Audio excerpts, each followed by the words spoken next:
Good morning, natural gas. It's Monday, February 16th, 2026. I'm Tim Beggins, president of Elk Trading Company, and this is the top news for natural gas. Number one, in the US, it's President's Day, which means we've got a short Nymex session today. Tripping over that one. We're closing at 1 p.m. Eastern Time, reopening a few hours later, normal evening hours. Number two, the US, the weather models are moderating the cold again. Number three, BP is set to develop the Trinidad Venezuelan gas field. That's going to be very helpful for Trinidad. And number four, the EIA is expecting US natural gas production to rise to 120.8 BCF in 2026. That's an average. Let's turn to the spot March natural gas contract. We're currently trading at 303.90, down 20.4 cents or over 6.29%. And as you can see, we've got a gap now between 311.40 and 305.80. The RSI has turned lower. We're still below the 13 and 48 period exponential moving averages on the daily chart. What happened? The US weather models just couldn't bring in any more cold. We do have some cold across the Great Lakes, New England, all the way down even into Atlanta around the 23rd, but it's brief, just about a day or two. And then we moderate again, and it's getting warmer and warmer across the South. Let's take a look at some of the block trades that were going on Friday late. As you can see in the session here, a lot of the 275 puts, people were buying insurance for under 2 cents, 1.9 cents. So they were buying them late in the session just as insurance for the weather risk. And sure enough, it's happened. And let's take a look at the open interest for the options here. These are the March puts. And as you can see here, the highest open interest, the $3 strike. We have almost 60,000 of open interest, and across $3 all the way down to $2, over 190,000 open interest in these put positions alone. So we've got a wall here all the way down.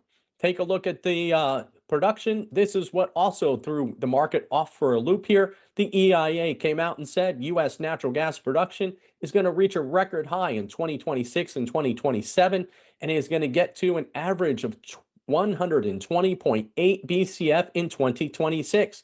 Where's the change coming from? The Haynesville up 1.2 BCF, and the Permian up 1.4 BCF in 2026. But then the Haynesville takes over in 2027, up 1.6 BCF a day. Let's take a look at the hourly chart, and we're holding at the last support level, which came in at 298.10. We did get as low as 296.80, trying to trigger off those puts.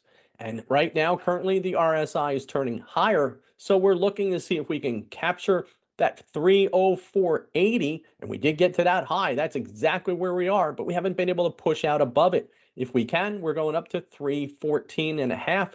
That would be that first support level, which we gapped down through. So again, things are looking pretty mild, unfortunately, on the forecast. And here's why. This is the weather around the 23rd and 24th. As you can see, it's much of the eastern half of the country. We've got cold between Chicago, New York, and Atlanta. But as you get further and further into the forecast, there's that warmth across the south, across from Texas, all the way back up into New Jersey, in fact. And as you can see, the cold air is trapped in Canada at this time. This gets us through March the 4th. Can it change? Absolutely. But the odds are diminishing as we go further and further along the calendar. Take a look at the March versus the April spread. Right now, we're down, currently down to 9.2 cents, down 4.7 cents, or over 34%. And as you can see, the RSI still remains in the sell mode. We've kind of got like a large triangle here.